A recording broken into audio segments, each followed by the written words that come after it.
Hello, and welcome back to the Dramatic Dream Dragons podcast here on the 5-Star Network. I am, as always, your host, Sondre Björn, and we are, as always, a podcast all about DragonGate and DDT Pro Wrestling. I'm joined here by Yannik. Dylan couldn't make it this week, so we got Ruth to come in as a guest. How are you doing, Ruth? I'm great, thank you guys. Obviously not ideal situation joining, and so much love to Dylan and Ken, but thank you for having me on. And actually, when Yannick asked me to come on, I think the first thing I said was, "Does Sondre know what he's in for?" So well, I scouted that and sent it to Sondre. Perfect. And as per usual with me, I forget to answer to text I get. Yeah, no, you just hate me. I know. Yeah, I'm pretty sure that Yannick doesn't know what he's in for. Because me and you have never talked before, so it will be a nice experience. No, Absolutely. But it's great to have you on. You of course do some Osaka Pro coverage for the 5-Star Network. Mm-hmm. I do. Fighting the good fight right there. Well, I mean, they have become my absolutely my favorite promotion, Osaka Pro. So I'm always happy to talk about that. Hell yeah! I'm very behind on it this year, but as per usual with every promotion outside of DragonGate and DDT. But yeah, we are gonna start talking about DDT this week for their Korakuen Hall show on the 6th of April. This was the show headlined by Chris Brookes versus Yuya Koroku. Ruth, as our guest, how have you felt about DDT's 2025 so far? To be honest, I have been a little quiet on DDT probably for a few months now, but we have had a spate of returns in the last month or so, which has made me a lot more interested. And I think the thing is, like, their Korakuens are just good. It's just going to be a good show. Yeah, they always just hit right. It's something that is very fitting with both DragonGate and DDT is that every time they're in Korakuen, it just always hits. It's a very nice feeling.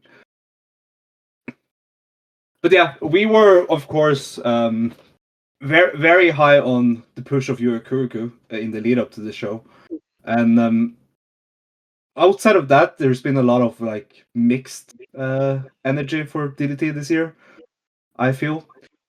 But this Korakuen, which has an unannounced attendance, DDT Change Age 2025 Your Lie in April from the 6th of April, started off with a opening 8-man tag, which was Naomi Yoshimura's return match.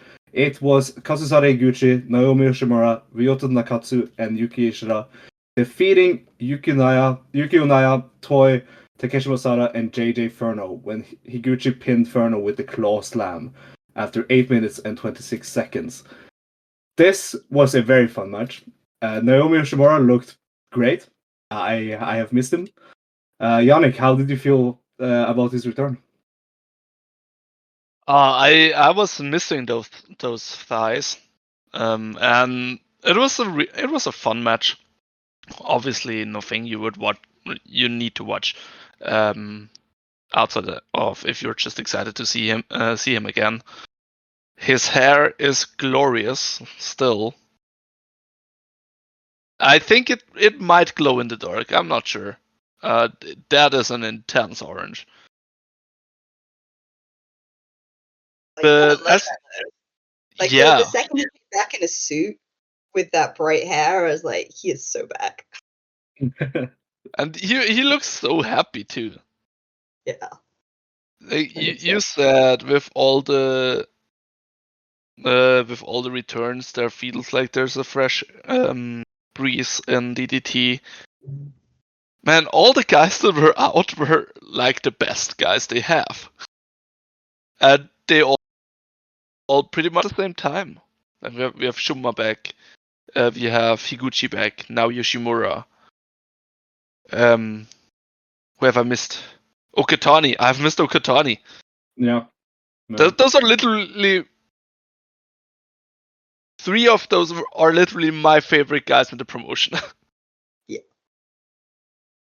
Yeah, it's a very nice and refreshing thing. I look really for the time when Higuchi really locks in. I feel will be when King of DDT starts. I feel like that tournament he's a early favorite for sure. Just because I feel like they should go for him versus Brookes for Peter Pan. But moving on to the next match, which was Omen's Kumadori back in DDT for the first time since Ultimate Party. It was Mao, Kazuki Rada, and Kumadori losing to the NWA Junior team of Shunma Katsumata, Yuni, and Kazuma Sume, the 6-man tag champs, when Katsumata pinned Hirata with an inside cradle after 9 minutes and 53 seconds. Ruth, how do you feel about Kumadori? I loved his debut, and this was really fun, and it was obviously the right kind of match because there was a lot of dancing. But it was kind of interesting because I think you kind of see here where he's got some incredible basic athleticism, but for me that doesn't quite match up to like a wrestling brain or kind of ring awareness in the same way. There's a couple of bits there I was kind of like, there's work to do that. And you obviously see that like DDT is so good at managing guys' debuts. Yeah. That obviously you almost see like a little bit of a drop off with these kind of idol guys, that it's going to be like now they're normal wrestlers and they have to work like normal wrestlers.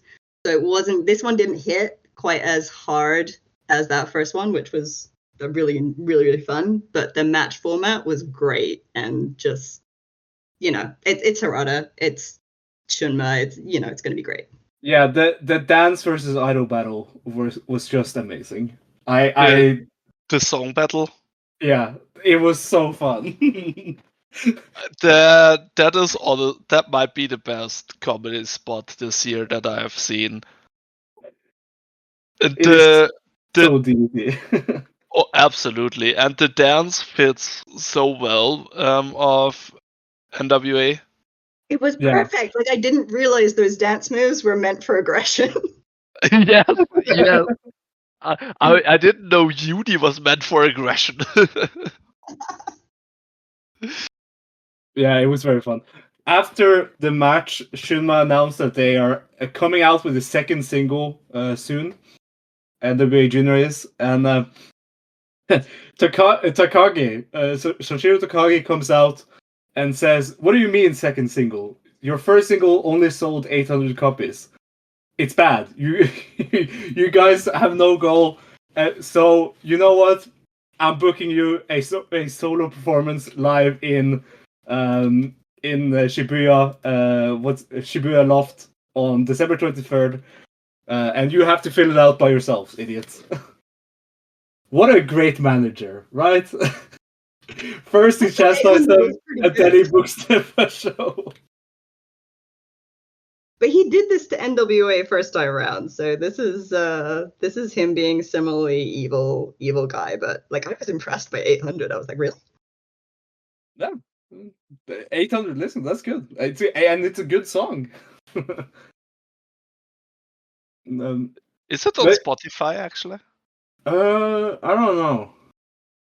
Probably not. I think it only sold it only sold physical copies, and 800 copies physically sold. Oh, that's really good then. Yeah, but I remember because they had a pop-up store in what's it called? The like big record shop in Shibuya. Tower Records. Tower Records, yeah. They had a pop-up store there for DDT, and they were selling the NWA Junior things there and the record. I also think they did a meet and greet event there a couple of days after I left or something. I don't know, but I remember something about that. Anyway, I love NWA Junior. I stand by the fact that Shunma should just officially leave Sona Kamina. and Sonic Kamina should disband. But yeah, whatever. Moving on to Yun Akiyama defeating Daichi Sato with the exploded suplex in a special singles match that went 11 minutes and 3 seconds. This was pretty basic. Nothing much to say. I think Daichi Sato is a really fun prospect for DDT to have, and I look forward to seeing him in the King of DDT. Yeah, I think there's a way that I think there's a way that Akiyama punches a guy where you can tell that he likes him, and that was what this match was for me. It was like, I like you, and I'm really gonna hurt you in front of everybody now. Yeah. Especially those punches near the end before the exploder. That's definitely true. Did this match may warrant a rewatch? I'm not quite sure. It's just hard to really care about Akiyama matches in 2025. Yes, but it's not that hard to care about Daichi Sato matches. No, that's true. I think it did what it was supposed to do. Like, it was a welcome match, and it showed that he was gonna, be a welcomed good member of the team. I don't think it did anything more than that. I think, there's better things in his future. Yeah. Then we move over to the 2-on-1 special handicap match. Daisuke Sasaki and Hideki Okatani defeating Kanon when Okatani pinned Kanon with the vertical drop brainbuster after 11 minutes and 55 seconds. And this was very good for me. I really enjoyed this. Kanon came out in new babyface teamed gear. I thought Okatani was on point with his viciousness, and he was a big highlight of the match, of course, as would be expected because it's Okatani. And I really felt like this was the first really well worked part of this whole Kanon and Damnation feud. I really liked it in the end. What did you think, Yannick? Okatani is back, and I start to believe that he will do what Illusion has done before him, which is being a part of Damnation and not be bad. I agree. This was a really fun match. I enjoyed it a whole lot. Probably in spite of Kanon, I still think, like, just wrestling wise, I was kind of let down. I think was hoping for more, especially in this match. But like, presentation wise, his gear is really cool. With the turquoise and the same color in the hair. Yeah. It worked, and it makes him a lot bigger, I feel. He looked way wider and more muscular than usual, I think. And then on the other hand, I was just so happy that Okatani is back. Do we think Damnation TA will now become black and red, like, fully? Because it kills me that Okatani's new gear has red and violet, because it clashes. But the shirt is so obviously red, and he has the violet in the hair, and that also clashes. I have existential. I had an existential crisis about it. I see that. Yeah, I definitely see that. It should be noted that the t-shirts are red now, so maybe he just didn't. He wasn't told that they were going to transition to red instead of violet, so he changed his hair to violet, and then they transitioned to red anyway. No, but like, his gear has both tones, and they don't fit at all. Yeah, that's true. I don't know. Ruth, what do you think? About whether he's going to go to red or no. I mean, I love Okatani. I don't know how a person couldn't love Okatani, especially love this version of him. It is working so well. for him, and I think something about him does fit in Damnation TA in a way that makes them more interesting, which is really cool. And they've always had, I think, to some extent, that kind of closeness vibe, and I like the kind of Sasaki very much kind of being like, my son, and really backing and supporting him, and that's kind of cute, and it kind of works in an evil way. But yeah, I have wanted to like Canon since he joined, and just constantly waited for that to hit. And whilst it seems like for a lot of people now it really does, I'm just not there. I don't get it. Yeah. And that's really hard because this is just a huge part of like obviously where they're going and this whole feud, and I'm not really feeling it. I want him to fight Shunma. Yeah, especially with what happened next and who made the save. And like it's obvious if you've seen the lines at Kanon's merch table, it's really obvious. I just wish it would translate better. Because he won't go anywhere. No. Yeah. Yeah, so after the match, in this episode is gonna have 2 under the mask reveals that is so obviously the person we all know it is. And it happened first here in DDT, but it also happened in DragonGate.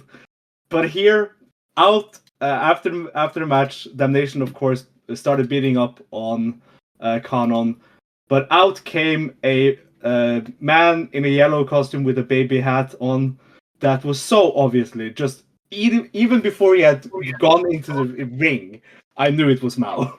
The energy was just all over the place for it to be Mao. Mao ran off Damnation and helped Kanon get up, and it seems, and yeah, went out backstage with him. And after the show, they announced that they are now the Strange Love Connection. What a shit name. Why? Don't you like it? Do you? I don't know. See, I will be nice about it. The color of his mask fits Kanon's gear. Yeah, I don't think he's wrestling in that. I don't think he should, but it would be funny. It would be very funny. I haven't seen their first match together because they had a match in I think it was Yokohama this weekend where they faced Sasaki and MJ Paul. No, it was in Fukuoka. They faced Sasaki and MJ Paul. So I haven't seen Strange Love Connection's first match yet, but it's cool. I like the idea of this turning into a unit more than this being a team, because I like the idea of a Mao-led unit that is full of silliness, that is strange, that is lovely, that is connected. I like it more as an idea for a unit than a team. Ruth, what do you think of Strange Love Connection? Like, okay, so Sona Kamina is very much, and was at the end of its life, and very much support Mao leaving. However, he was leaving to go, be busy doing something else, not hanging out with. Yeah, he was supposed to go to New Japan and be in the best of the Super Juniors, which he still is doing. But yeah. So, like, it's just a really weird time to do this. It feels very fan servicey in a way that isn't aimed at me, and that's totally fine, and that's very DDT. But I'm just gonna watch that and go, that is that, and that's fine. They can do that, but that is, yeah, it's not for me. There is a silver lining, which is that Mao has a great track record of tag teams. True. Yeah. Like obviously, the big one being Shun Mao, and then Long Nothing, and then we have the Moonlight Express and Mao and Asuka. So maybe this will be good. This will work out. I think we will know if this is a good team when they first face a non-damnation team. I have full faith in their match against Okatani and Illusion. Oh yeah, that would bang. Yeah, it's a very interesting direction that I did not see the Kanon. I saw Kanon and Ueno more as the logical next step than Mao, but I like it. It should be interesting to see. I mean, that would be 2 pieces of white bread. Wow, that is true. You did get me there. Moving on. Speaking of Ueno, he was teaming with the DDT Universal Champion Minoru Suzuki in the next match versus Harashima and Danshoku Dino. This match ended in a double countout after 30 minutes and 29 seconds. The double countout was caused by Suzuki wanting Dino to wrestle seriously and them going to a crowd brawl that was pretty good, honestly. I thought this match was very entertaining. The Suzuki and Dino stuff weirdly worked for me. I don't know. I am very down on Suzuki as a whole, but I just really liked. I always like when Dino locks in, so I was into this. But yeah, what do you guys think, Ruth? There is a real charm to Suzuki's violence when he goes for it, and there is a real charm for Dino, especially when he is representing DDT and like all of that and all that he is. And something about those 2 charms for me do not work together. Like there was something about the vibe of this that doesn't quite work for me. You know, the kind of clash that they had in the ring at the end, and Suzuki's really pushing him to, you know, okay, you're going to fight me. This is going to be serious. Like, this is going to be a fight to the death kind of thing. And just kind of in, you know, what is this ridiculous gay wrestler thing? I don't like this. I don't like the vibe. And obviously, like you as a guy facing Dino, you do that. You put him down, and then he, you know, absolutely will stand up to it. But it just didn't quite hit right for me, especially since Suzuki is a DDT champion right now and has been saying like DDT is a, you know, an important, a special company. I don't know. This is not quite fitting. I see that. I have 0 recollection of this match. Oh, that's nice. Anyway, I remember Dino's entrance over the side of the stands in Korakuen.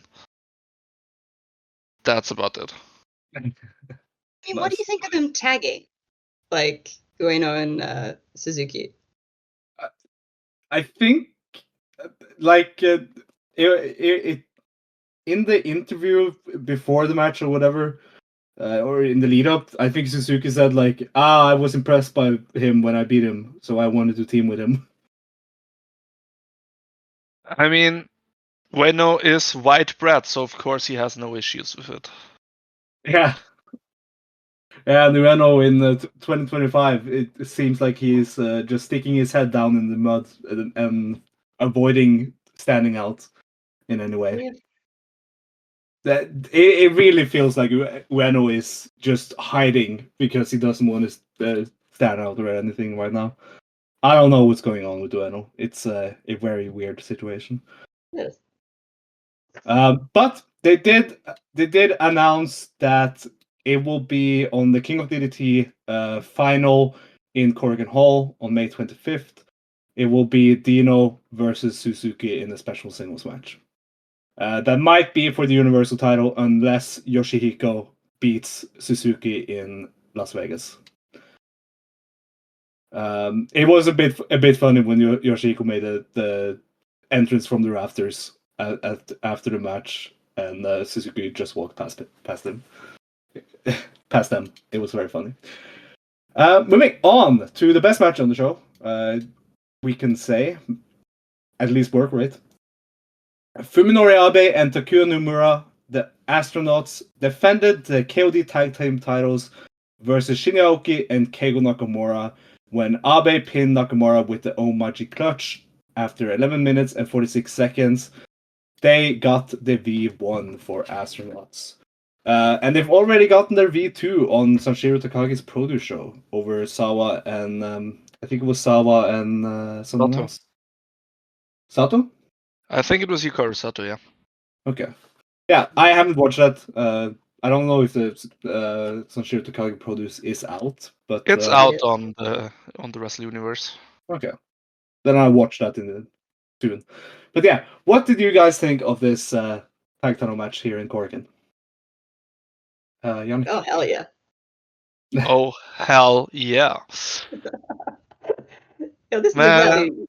It's it, right? This is. I mean, I'm not going to argue with this being the best match on the show. I fucking love all of these guys. Aoki is such a dick, and I really respect that. And there was all the silliness that you get with the astronauts, and I love that too. And they all love Keigo. I left this match on a high for where Keigo Nakamura was, and not so much now. Oh. Yeah. I don't know what's happening next for him, but I wanted more of that. That was fucking great. Yeah, like, it felt like he got into a really good spot with this tag team, and they work so well together. I think the biggest highlight for me is just to see how creative Aoki is. Like he did some stuff I haven't seen him doing before, and not really seen in wrestling. I mean, astronauts are obviously like, if you say they're the best tag team in the world, I will not argue with you. Yeah. I have not seen the Fighting Detectives show either yet, sadly. I haven't seen it in full yet. Kosuke Sato versus Masashi Takeda was insane. Yeah, I've heard great stuff.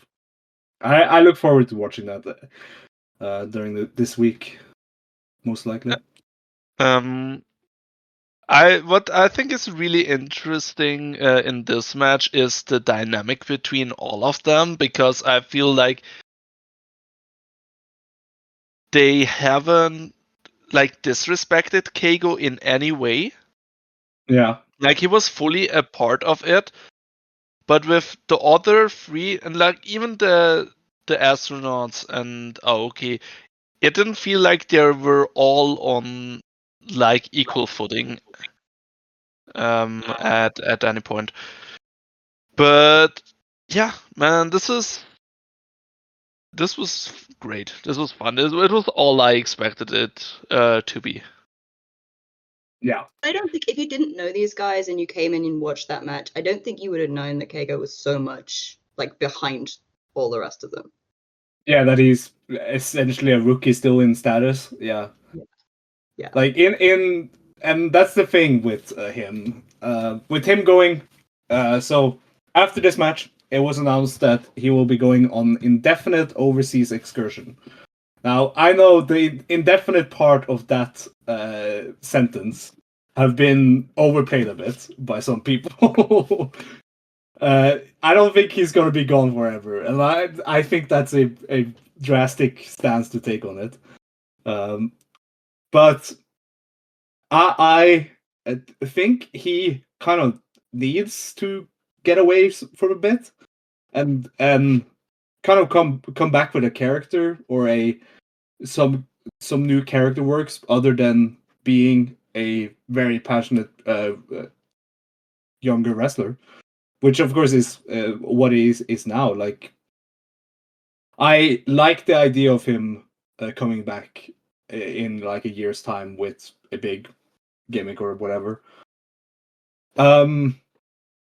I look at this as kind of like a Mao situation. Not the recent situation, but like Mao before Sonic Camino was formed, where it felt like Mao was kind of lining up to go more overseas, but then COVID happened. So yeah, I think he could maybe need it, and it will be a big blow because he is such a great worker on the undercards. But I didn't really see him going anywhere other than a random tag run with Shinyaoki. So this makes sense. His final match before his overseas excursion starts will be on April 23rd against Yuki Ueno. So yeah, what do you guys think of KO going on excursion? I mean, depends what he does. Yeah, but Yeah. you just said you are kind of down on it. To me, it really depends on what he does. I thought about it a little bit, like what the indefinite really means. It just means there is no return date, I think. Yeah, that's what I also think. But yeah, it's like, where will he go? Like the thing is, right now going to America seems like a really bad idea. Mm-hmm. There is no scene in Europe that can stain like a lot of foreigners. I mean, there aren't a lot of Japanese guys like permanently in Europe right now. So maybe, I don't know, like GWF, WXW in Germany. I have no idea how it actually looks like in Britain. And we have made bad experiences with sending guys to Mexico. But Not like, in this company. no, not in this company, but like same. We also gotta try But like, it out. stylistically, like Lucha Keigo, I want Yeah, that. I need that. that sounds dope, man. Yeah, but he could get something from that, and that's the thing. Like, I think a guy like Mao, like you say, you take his history of forming tag teams, he is that kind of guy you can put in a scene, and he will do. You don't even have to have that solid a scene for him to get something out of that, because he's getting something out of constantly working with different people. I would like to see Keigo going and learning a style, or specializing, or just like doing something in depth. I think, rather than being that just like moving around the scene kind of guy. Who? Okay, we have to think about this. Who is Keigo Nakamura's speedball Mike Bailey? Who is his speedball? I barely know the independent scene anymore, so maybe I'll be able to answer this after WrestleMania week. But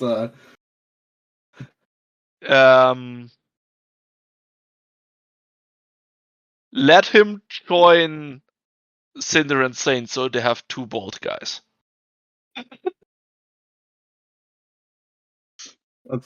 Mark would mark out. as long as it is not Gringo Loco, I think we're safe. Oh yeah.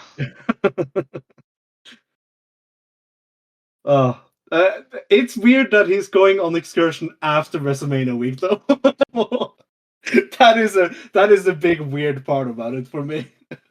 I mean, again, does he have a visa? If he would have one, he would be at WrestleMania weekend. Maybe. I mean, DDT's WrestleMania week looks pretty bare bones already, so That's a nice way to put it. yeah. But yeah, that's Keigo. Moving on to the main event here in Korakuen, it was the KOD Openweight title on the line. Chris Brookes versus the D Generations Cup winner Yuya Koroku. This went 23 minutes and 38 seconds. V4 for Chris Brookes when he hit the Praying Mantis bomb after an excellent last half of a match. This match, Yannick, you made me rewatch it. No. because you were down on the early parts, and I didn't really remember the early parts. And yeah, you are right. The first 13 to 15 minutes of this match was very boring. But it comes a point in this match where Yuya Koroku really locked in and had a fantastic performance in defeat. Like Yuya Koroku's whole 2025 has been so intriguing to watch, and it felt like this final bit of this match was the combination of that. Like especially the point where when Chris held him up and did the like Endo pose around his face, and Yuya slapped it away and said, "I'm not Endo, I'm Yuya Koroku." That was so good. That was so fucking emotionally great. Yeah. And there's also so many other stuff here, like the reverse guy twister press that was on so fucking good, and I didn't expect at all to see. And of course, him continuing to do burning moves like the intercept from Yusuke Okada, and it was so good in the last like 10 minutes. But I will agree with you, Yannick, that the first half was pretty boring. But yeah, Ruth, what did you think of this? I know you are a big Yuya Koroku fan, just like me. What did you... Yeah, he did good. But yeah, totally. Second half, it was a match of two halves, etc. But yeah, that whole Endo moment, I think it was Chris called him something like a budget Endo, which made no sense to me anyway. But that that, and then he gets slapped, and the Endo slap will live forever because it just gets used over and over as like this motif in DDT, and I love that. Yeah. It's fully like owning it, which is amazing. But I do agree. Right before that, Chris tore his choker off, and I do think that is the way to go. I think Chris had a point there. That choker needs to go. Yes. Yes. But yeah, I think for him to be able to do a match like that, I don't think the match needed to be that long in general, and not just because it was a relatively dull first half, but you have still a relatively young guy going up against a very experienced guy. But I think for Koroku, it was important that it was that long. Like it was a sign of something, and I hope that that really goes into kind of his career. I don't think this is the right audience for this comment, but I do think we are gonna see guys who have come up under Endo as a leader being really solid, because I think he is. I think that is exactly how Noah are using him, is to support their younger guys, and I think it's the right call. But I think that's the goal of this whole thing, is for like Koroku isn't winning the KOD. I didn't really, I wanted it here, but I didn't really expect it that much. Yeah. I see it more like him being the one to finally start a stable universal reign, and by the time of next year, first Korakuen of the year, Endo comes back and they have a feud for the universal. I feel like that's the way to go with it. That would be beautiful. And this match was it was a stepping stone of Koroku's push to upper mid Carter, not main eventer. Yannick, what did you think of this? I mean, you basically said like a lot of what I think. Again, the slap lives on forever. I think Yuya reacted to it perfectly with slapping Chris. Yeah. Call me Endo, get slapped. But man, 15 boring minutes are too many for a 23-minute match. It is something that I've noticed with Chris this year, though. It is. I feel like the first half of his matches so far this year has been pretty not special. I mean, I didn't feel like this with the Masa match. The Masa match. I deleted it from my memory. I'm sorry. I'm sorry. I'm not gonna lie. I'm really let down by this match. I was quite annoyed by it. Yeah, I was very high on it, but I see why you would be let down. But I like with it being focused in my mind, me not caring about Chris that much. I just cared about Koroku, and in the end, that's what I felt was the main point of the match. Like after the match, Chris said, "You're finally not pretend Endo," and I remember when I saw that he said that, I immediately thought, I don't think I've ever seen him as pretend Endo, but sure. No. But yeah, so then they close the show. No new challenger because the King of DDT is starting in May, and Antonio Honda is taking Masahiro Takanashi's spot. And the card for the King of DDT first round in Korakuen on, let's see, May 6th during Golden Week is Antonio Honda versus Yukio Eno, Daisuke Sasaki versus Akito, Kanon versus Shunma Katsumata.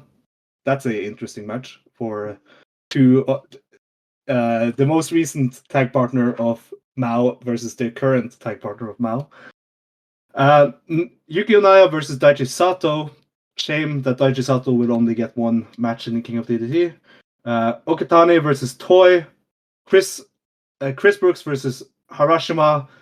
Takeshi Masato versus Yuya Koroku for the third time this year, I think.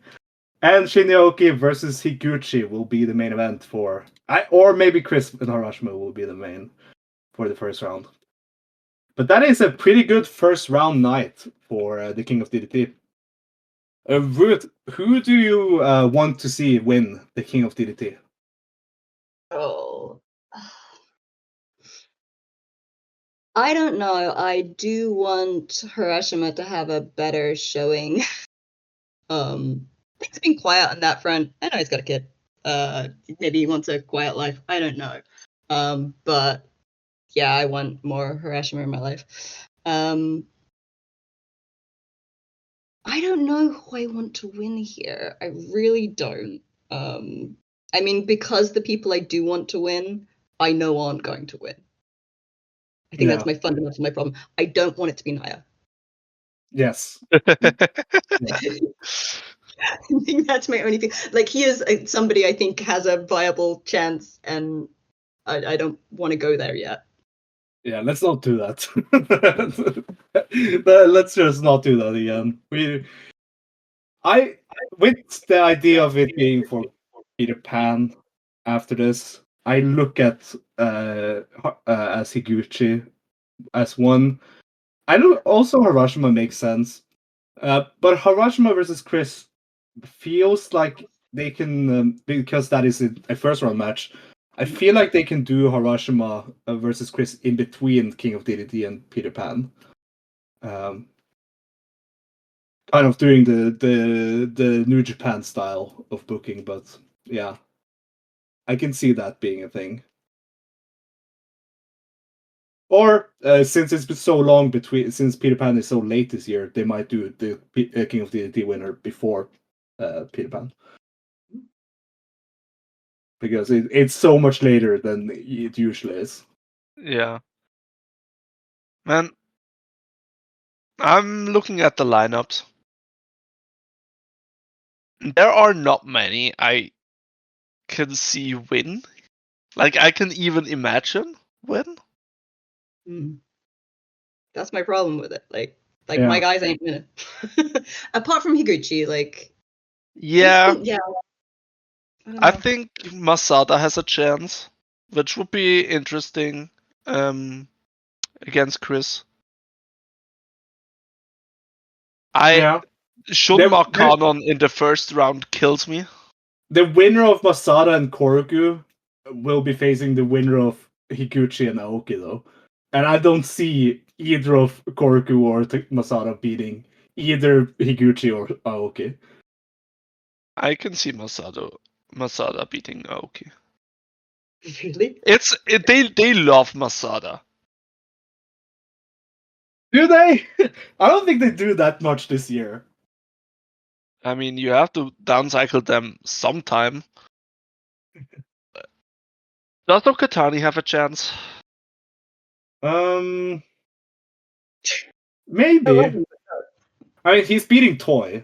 He should be. Toy has won too much. He needs to smother him. And Toy shouldn't be in singles matches anyway, so Okatani should beat him. Okatani versus Harashima sounds like such a banger second round match. Yes. I mean, he could cheat. I'm okay with that. He can. Yeah. Yes. Oh no. Yes, I believe that. I already see they have the opportunity to do another Daisuke Sasaki versus Yukio Eno match. Oh no. Please Anton will win the first round match solely because he wasn't Is in the replacing tournament. Masa. Yeah, that would be cool. Let's do Hon. Yeah, that would be cool. I'm all for Honda versus Akito. I think Kanon is definitely winning his. Well, I look at Kanon as a guy that will probably be on one side of the final. Sadly. Yeah. It's an interesting tournament. I want Akito to make a run, and it won't happen, and that makes me sad. Yeah, that'll be nice. But yeah, before King of DDT, we have DDT Goes Las Vegas next week on the 18th. So that is on Friday during WrestleMania week. It's part of the collective package on Thriller. So go to Thriller Plus to watch it, I guess, because it's not going to be on Wrestle Universe until like a couple of months after. The card has changed a bit since the last time we talked about it. The card is now as follows: Nick Wayne, Shunma Katsumata, and Kazuma Sumi versus Gringo Loco, Marcus Mathers, and Tyler Bateman. Then it's Antonio Honda versus Santana Jackson. Then Shinya Aoki versus Timothy Thatcher. Then Konosuke Takeshita. I am extremely ready for that one. Yeah. Konosuke Takeshita versus Mao should be the main event, but it's not. Then WXW Unified World Wrestling Title defense: one Cole Manders versus Yukio Naya. It's a big hoss battle there for the WX title. I'm not sure which show is first. Theoretically, Manders could lose the title at the Progress show. Yeah, that could happen. I think the Progress is on Thursday, so yeah. Obviously not happening, but yeah, I don't think they would be. He's losing that in Germany, right? Yes. Manders is too beloved. Didn't he just win the Carrot? Yeah, so yes, the but the whole situation is a mess. So there should have been a big title match at Carrot between Ilya Bloom and Peter Tihani. But Tihani, so he had to vacate the title.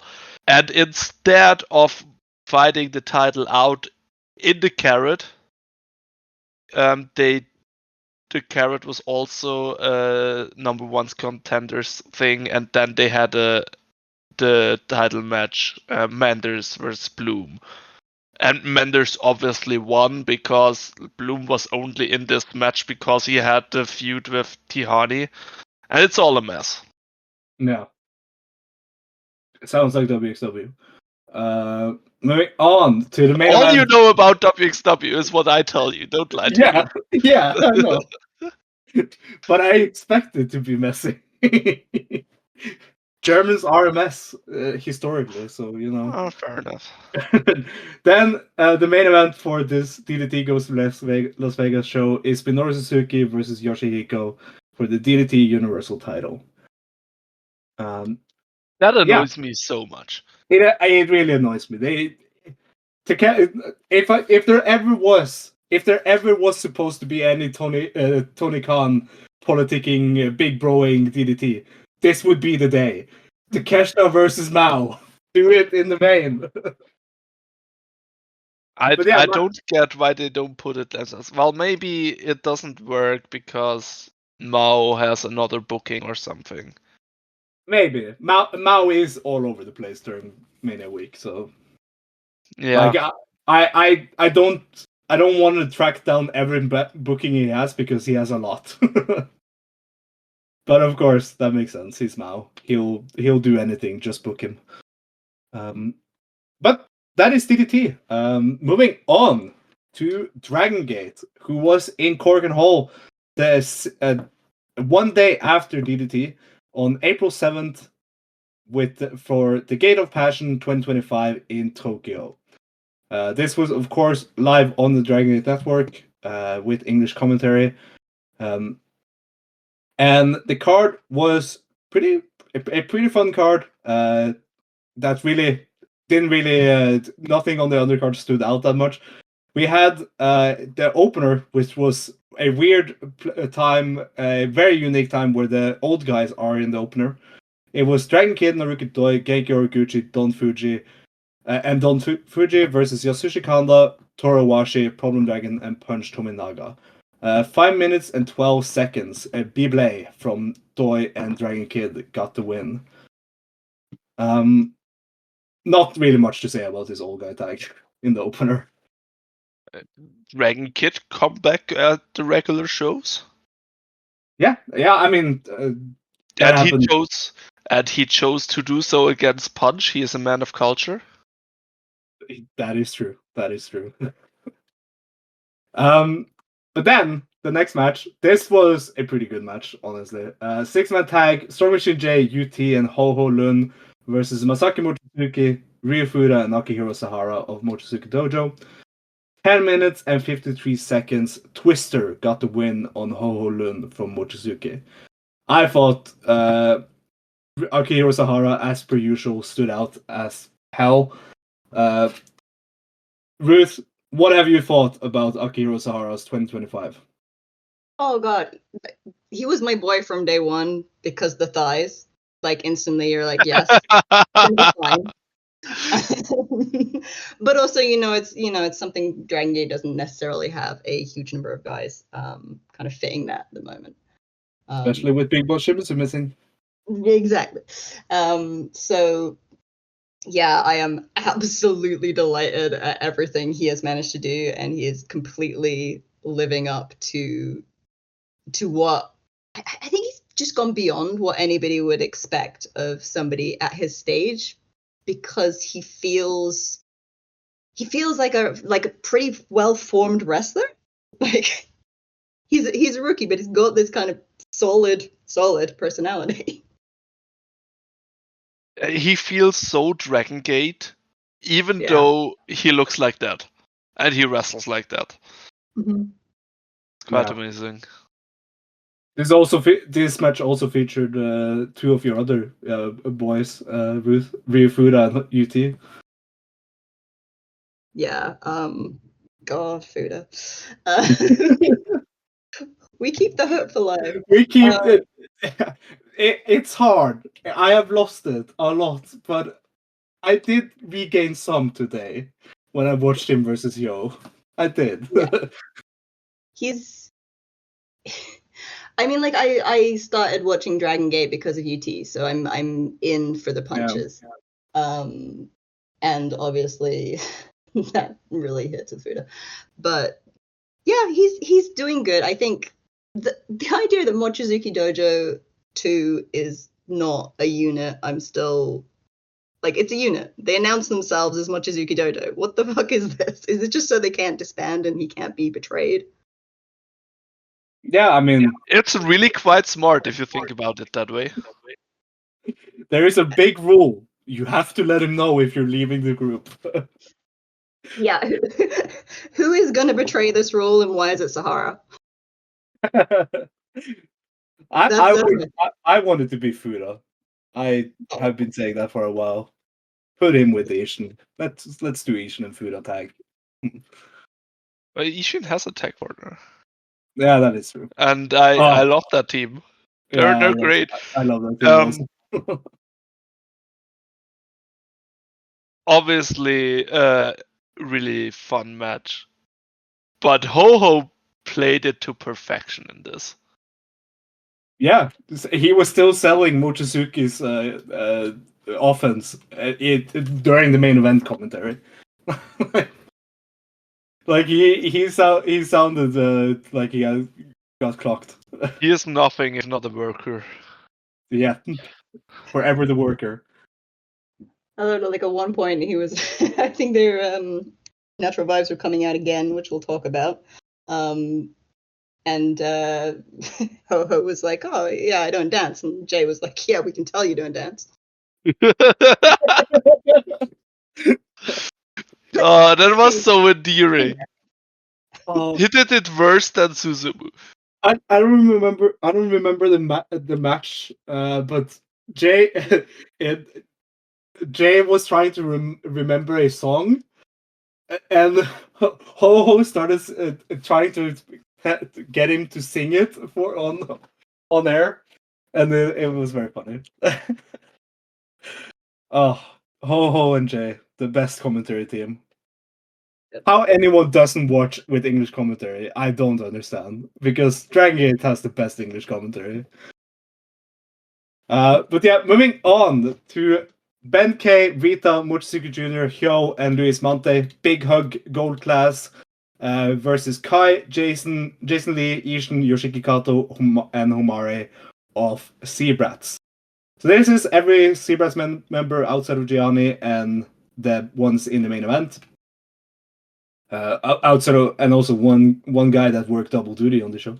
But this went 8 minutes and 52 seconds. Ben K won with his spear on Yoshiki Kato. This was very fun. It was just a fun sprint between, and Gold Class, as per usual, is like the best trio or unit that is currently.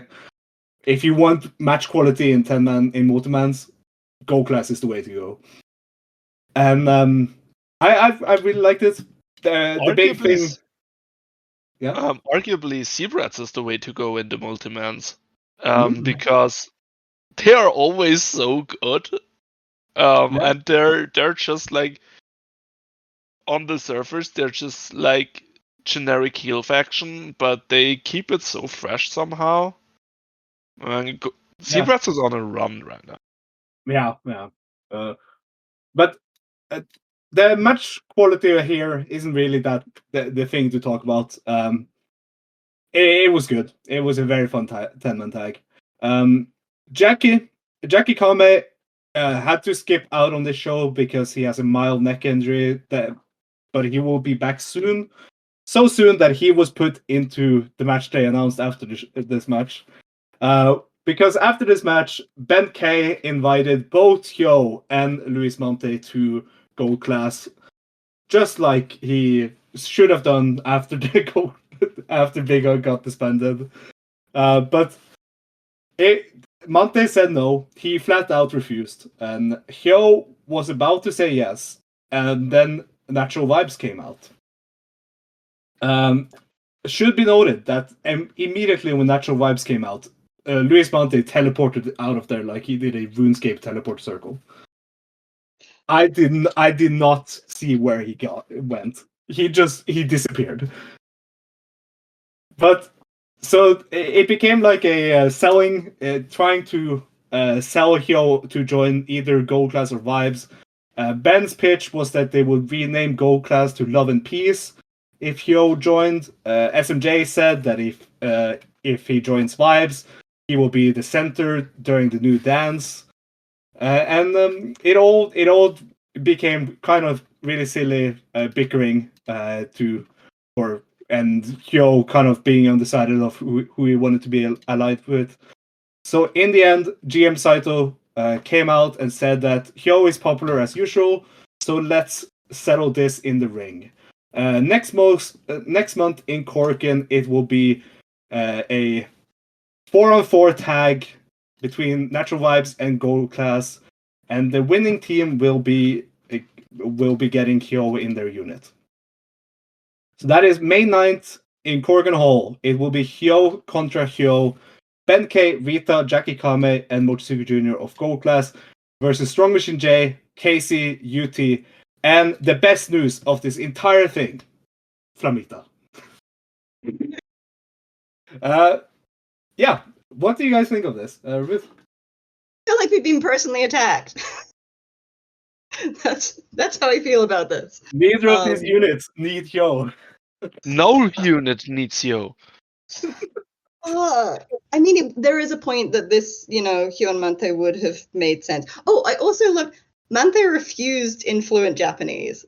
Yes, that was nice. It's like, respect, walks off, done. Yeah, it's I'm still trying to get the taste of UT doing the Hyo sexy dance out of my mouth, because nothing about that tasted right to me. I don't. He doesn't fit. Like nothing. This entire segment just made me feel like this was Prime Zone. It wasn't right. Nothing here was normal.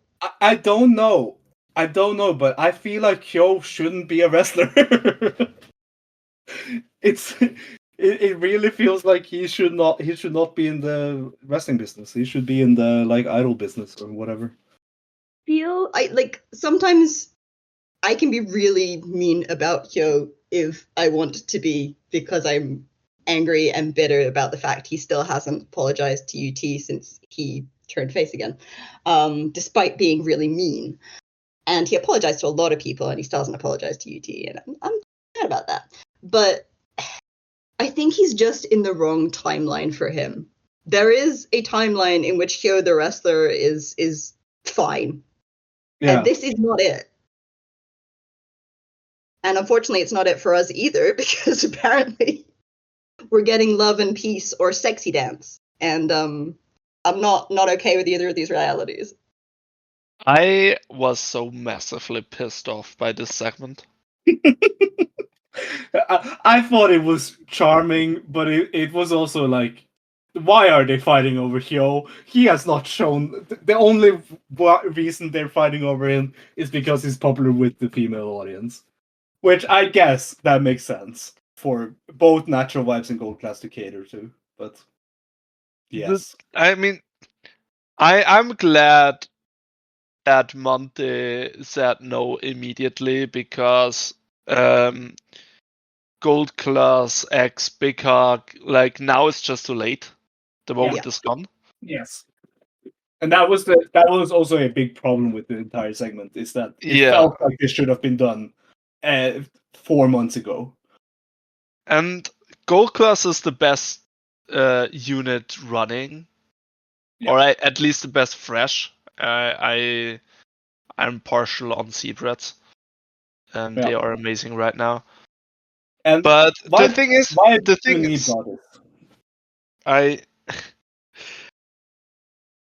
Hyo would kill the perfect gentleman bastard symmetry they have going on, with Ben being Sean, Rita being Locke, and obviously Junior being Locke, and obviously Rita and Jackie being the Galdo twin. The Sansa twins, Galdo and Carlo. So Hyo would kill that. And on the other hand, you would have Hyo badly dancing on the grave of the best unit that DragonGate ever had. Yeah. that I dread Hyo being in the Natural Vibes dance. I dread that. But because Natural Vibes are not in a good place. I get that. They need help. Yeah.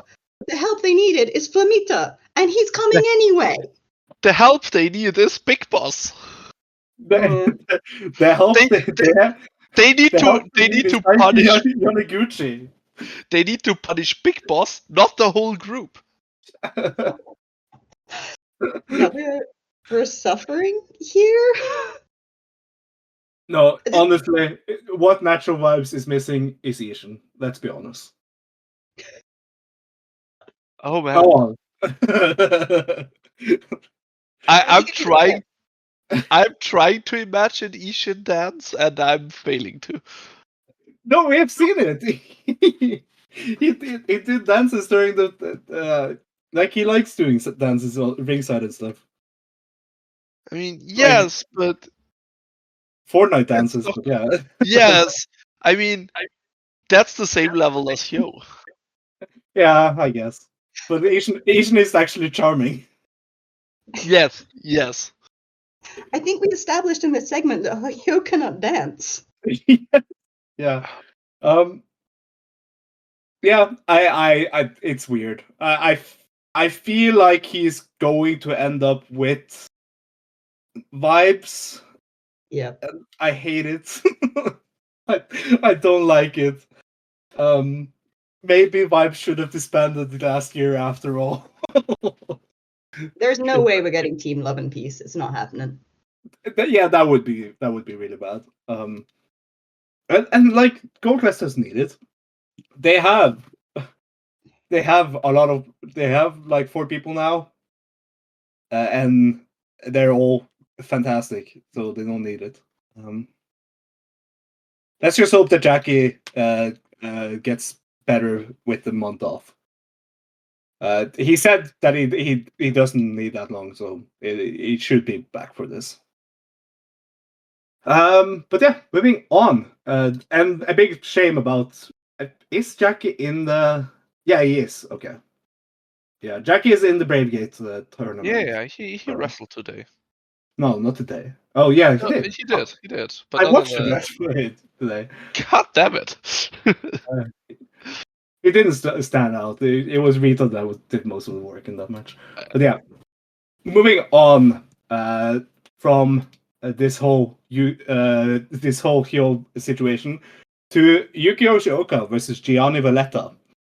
4 minutes and 57 seconds, just shy of the cage match recommendation limit. Disqualification for Gianni Valletta when he chokes out Yuki Yoshioka, and Yuki Yoshioka gets the win via DQ. This went exactly like we all expected it when it was announced. It was a match that was made to keep Yuki out of the main event until he could make a heroic save. Yeah. Nothing more to say about this. It was that. See, the main thing that I noticed in this match, because it was just doing what it was supposed to do, was that Gianni's tights looked like he was wearing skinny jeans and tried to pull on Hyo's pecs. And they're just all like torn on top of them. Yeah, I can see That's that. a great description. I'm just trying to figure out what it was. It's like he's trying to wear Hyo. He has a great look. Yeah, he does. It works so well. I kind of he is not a fun guy to listen to wrestle, though. He does too much of the like short breaths, bumps and attacks. It's weird. Like it's not. He does it too much, you know. But moving on to BB Hulk's 20th anniversary match.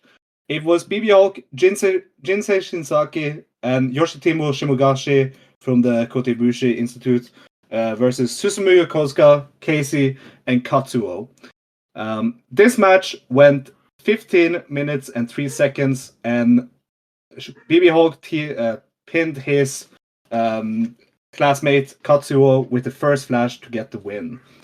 This was very fun. It was filled with random lore bits from Jay. Jay did amazing on commentary for this, where he told the backstory of the relation BB Hulk has to everyone in this match, and it was just a lot of history in this. and I really liked it. Susumu being BB Hulk's debut opponent, Casey getting into DragonGate and starting in the dojo because of a BB Hulk match, Katsuo and him being classmates, Jinsei Shinsaki helping him not retire, and Yoshitomo Shimogashi drinking. So I thought all of this was fun. What did you think about this, Ruth?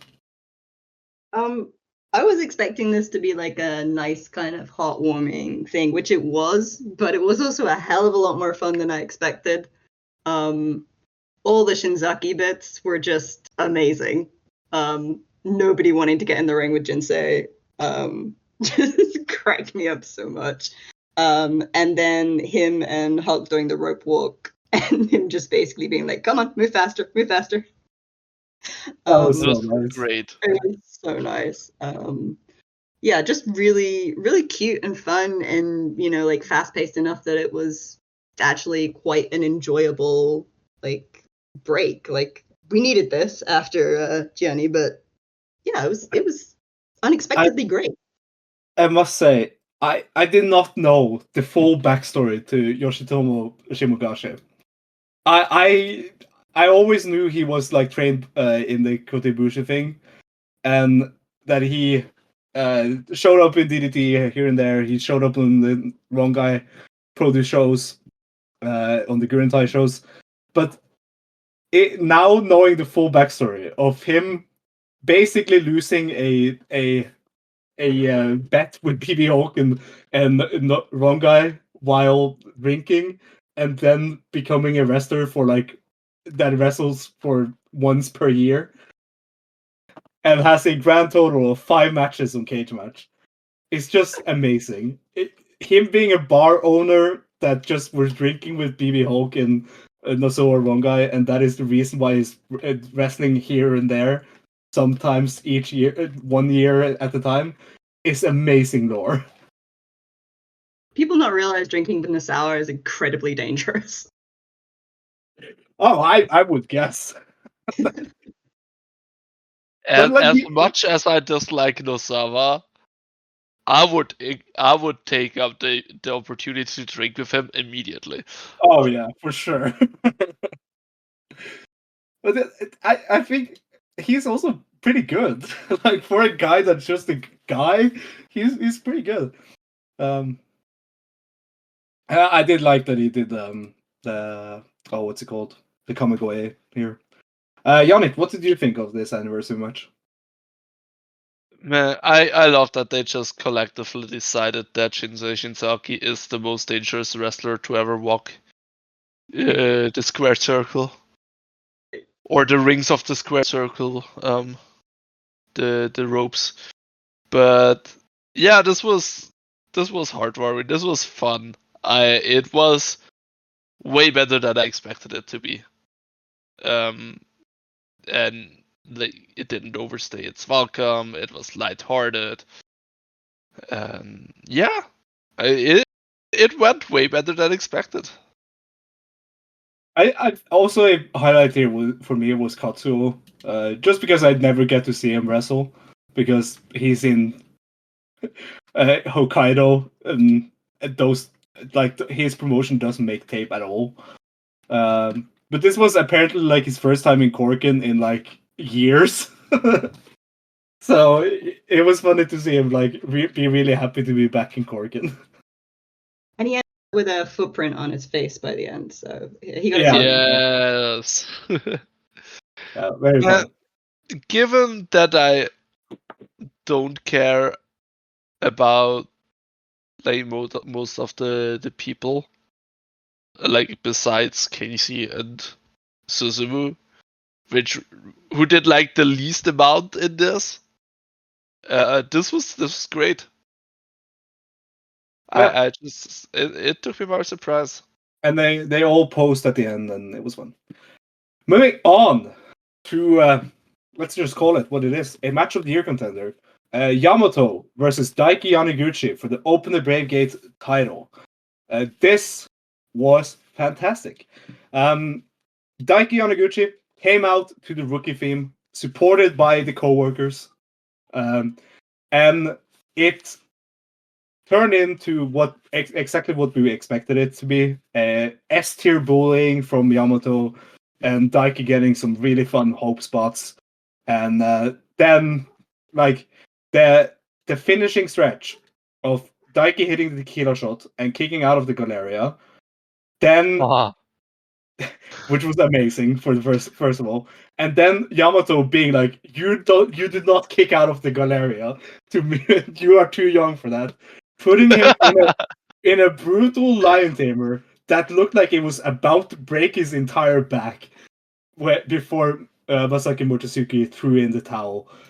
It's the perfect wrestling match. Yannick, you described it perfectly. It went 30 minutes and 44 seconds, 45 seconds. And, of course, Yaniguchi lost. But this was fantastic. Yannick, what did you think? I watched this twice, and the second time I streamed it for some friends over Discord. And I had pretty shit internet, so the stream freezed right on the kick out of the Galeria, and we were just all screaming. It was amazing. Amazing. This is the perfect wrestling match. This did basically everything right. I'm not saying this is like the greatest match ever or whatever. This is veteran versus rookie done to perfection. Yeah. Yamato is such an asshole, and I love him. Daiki, he got that underdog babyface power energy.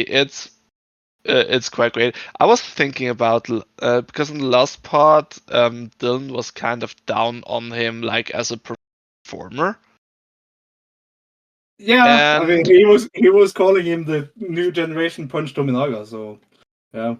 Hey, Punch is great. Don't talk about him. Oh, he really did. Yeah. No, but like this was. He might be right. It doesn't matter because this performance was all just hard, and he did so well. When he screamed at Yamato and Yamato's reaction, I screamed too. Yeah. Like, multiple times. Ruth, what is your take on this whole mess? The screaming was so good. I think some people haven't given this as much of a chance because of the whole BraidGate stuff that kind of leads up to this. And maybe you might be a little tired about all of that before going into this match. But oh my god, this is just, like you say, it's all heart. Like, actually, Yamato can break Yuchi in half, no problem, really. But he can't break his soul or his spirit, and that is the whole thing throughout this entire match. It's exactly what Yamato kind of says at the end. It's exactly the reason he got the match in the first place, is that he had courage to actually do this. I mean, he needed to be pushed a little, but he had the courage to actually take a match like this at this stage in his career, and you can see that all the way through. And I just, it is perfect for what it is. It completely plays to both of their strengths. And actually, Gyuchi's strength is that he hasn't got a lot more than heart as his kind of personality at the moment. But that really works here, and that's why it works. So, I think this is a great place to build from. And we know he has personality. We've seen Prime Zone Daiki, so there's so much here. When he came out with supported by his former co-workers, that was just amazing. I love the idea of that being a staple for him having big matches, is that the entire Korakuen staff comes out and supports him. I hope that in 20 years is still a thing. That would be amazing. I there was just so much heart here that I felt like it was like what the point of this match was of course to have someone step up to Yamato and wake the Brave Gate division up. That is what played out in the end. But what also kind of became a big staple of this match is that it was a match that kind of proved why this Daiki being a Korakuen staff member, former Korakuen staff member, and what that would lead to would be. It feels like this almost was a debut match for him. Even though he has been wrestling for 2 years now, it felt like how it would be if like a Korakuen staff member now said that they wanted to be a wrestler. It would be, and they would get a match and just be destroyed like this. I loved it. It's a fantastic match. Mochizuki throwing in the towel. What is your takes on that?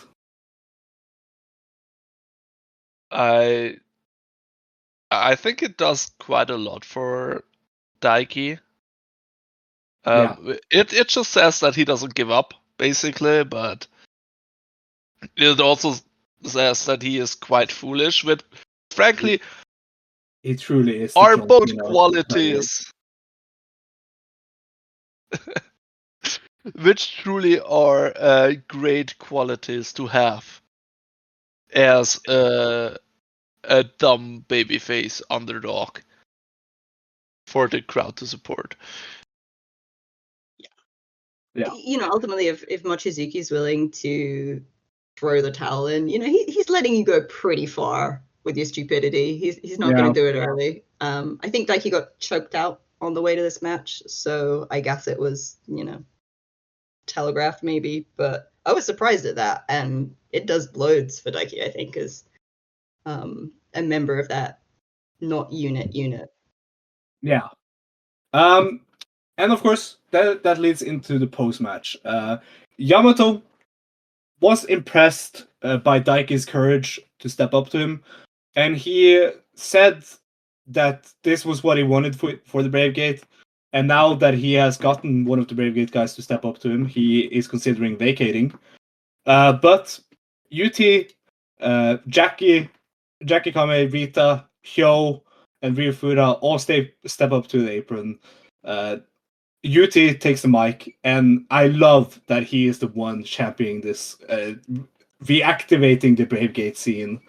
But he explains why he is late to do this. Because he said he couldn't come out and confront Yamato when he said that when Yamato said that he would put the Brave Gate on ice, because UT was dealing with some injuries then. He has always wanted the Brave Gate.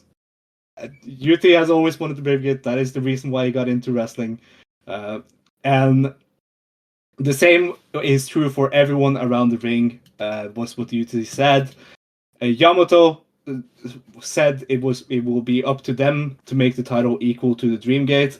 Then he left the title in the ring and vacated it and left. So, the title has now been vacated after the first successful defense. Yamato's first run with the Brave Gate ends with one successful defense and vacation. I think that's cool. Then the new champion will be crowned on Dead or Alive, but it will be after a tournament that started today of 8 guys in the Brave Gate scene. Rita versus Ryo Tanaka was earlier today. Then, this is the A side of the tournament. Then the winner of Rita and Ryo Tanaka, which by the way is Ryo Tanaka, spoiler for today's show, What a match. will be fantastic match. We'll be facing the winner of UT and Yosuke Santa Maria, that is happening next weekend in Kobe Sambo Hall. So that is the A side. The semifinals for both the B side and A side will be on the 26th in Osaka. So April 26th in Osaka. On the B side, it was Hyo versus Ryufuda earlier today in a decent match where Hyo ended up winning. So Hyo will be facing the winner of Jackie Kame and Omare, which is happening in Kobe next week. So yeah, this is a pretty cool little tournament here. I think we all agree on who should be the winner of this tournament. It really should be UT's time. Right? Yosuke Santa Maria. No, come on! Don't say that. I love Yosuke Santa Maria, but come on. It has to be UT. In Nagoya, Yannik. The final is in Nagoya. This is the one time I'm on your side, guys. Wow, that sounds like a personal threat. Okay, Um, I have a whole bit about this because I was genuinely shaken by this entire segment because I had been waiting for UT to come out. I was pissed he didn't come out that first time. But the fact that he was doing this with Yamato means a lot, I think, to UT as a character because in a horrible parallel with Hyo's situation, UT ended up being won in a match by Tribe Vanguard, and at that point, he was saying to Yamato, like, thank you for picking me because I am nobody. And Yamato was saying things about how much he respected what UT could be and seeing all his potential. And I think he's been a huge part of growing UT's career. And UT still looks up to him exceptionally. And same with KZ. And I think for him to stand there and say to Yamato, not only, I have this ambition, but it's about the ambition for this belt, for everybody here, is a huge deal. And emotionally got me really, really going on this because I just love that kind of interaction is happening on the lead up to this. I will be absolutely crushed, as I am every time UT loses, but absolutely crushed, I think, if this doesn't lead there, especially if we're going to go through Yosuke Santa Maria and another Tribe Vanguard member who supported UT on the way there. That is just, adding further injury and pain. But I do think UT and Hyo is the logical final because they're both from Aichi. I think that's what you do to fill that arena. Yeah. I think it tells the story that they're trying to do about getting Hyo into natural vibes. Yeah. But yeah, I don't see how you don't make it UT. Yeah. It just feels like it's tailor-made for it, And I like the idea of him having a like re-establishing run with Bravegate that moves it away from the Hyo, that moves it away from the Dragon Dia, that moves it away from Yamato, who barely had a run with it, but gives you to the run he has always kind of wanted to have for like probably, hopefully until Final Gate, where it lines up perfectly for Omare to be the ender, And I do think it's a really good run to have your young guys go up against somebody who is, relatively experienced. Basically he'll be what Yamato is with the Dreamgate, but for the Bravegate, Yannik, what do you think? It obviously, I'm obviously firmly in UT's corner. This feels like his moment, kind of. I am just quite annoyed by the Yamato situation. It kind of makes sense with what he is talking about the whole time, and that he is like, why would anyone ever challenge me for this spell that means so much less than the Dreamgate? I'm just mad that he vacates it, because it just takes so much. I think the title can stand someone like Yamato saying it is worthless. I'm not sure this title can withstand Yamato not getting his mouth punched in for these words. Yamato versus UT. Yes. But There we we go. all know Yamato fears UT, so he doesn't do that.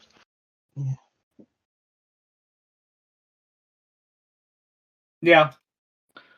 It should be interesting to see how this goes.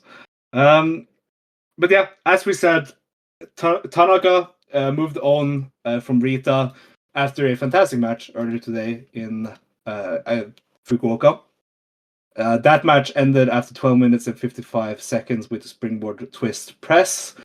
I really just recommend everyone checking that out. That was fantastic. And then also earlier today on the evening portion of the Cross Fukuoka shows, it was Hyo defeating Ryu Fuda with a Samson driver after 10 minutes and 55 seconds. And in another good match. Solid for Hyo, Good for I'm Hyo. watching right now and I'm annoyed by him. Yeah, it's a lot of Hyo doing the stuff. Hyo stuff. But Fuda is on point with some of his comments. Absolutely. But yeah, that moves us away from the Rave Gate. UT should win. I could also see Jackie, but UT should win. And I am pretty sure Jackie will lose to Homare in round 1. Especially if they want to keep him safe with the injury. Yeah. I'm really looking forward to Yosuke Santamaria versus UT. That is going to bang. That is honestly going to be really good. That Kobe Sambu Hall show is looking really good. Actually, we should talk about that now, because the main event we will only focus about the cage. So yeah, earlier today it was announced that on Kobe Sambu Hall next week, it will be a special singles match between Luis Mante and Jason Lee. That is apparently going to be a number 1 contendership match for the DreamGate. So the winner of Jason Lee versus Luis Mante in Sambo Hall next week will be the winner.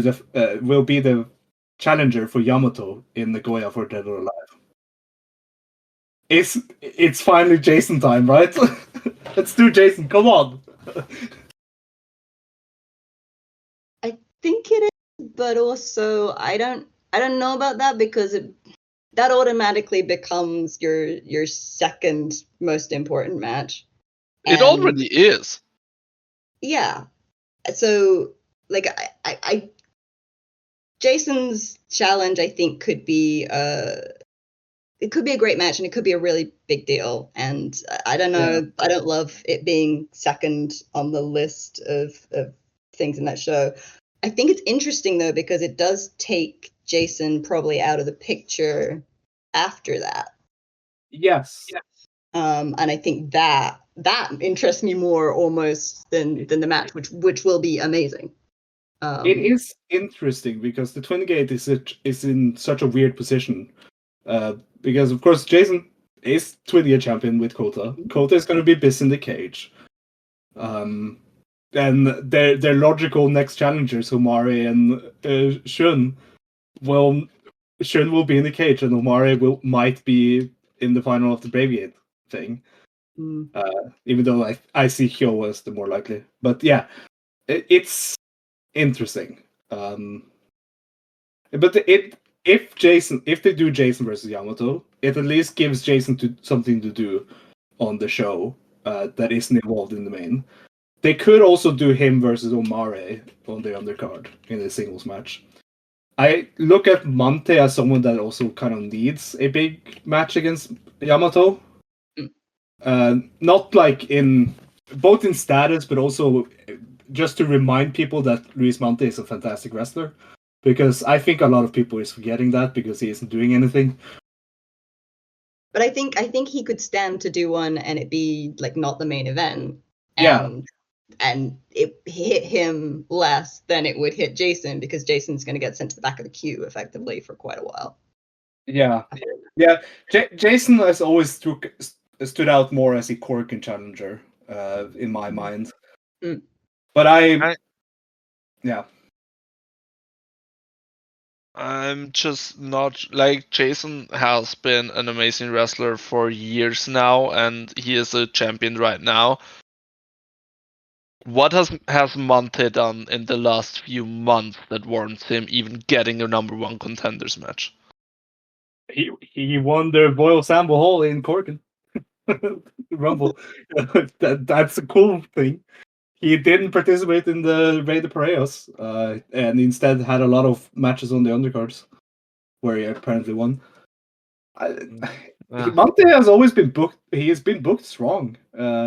It's just that he is so uninteresting this year that it's hard to carry, you know. But I do think Monte will be involved in whatever happens in the main. Maybe.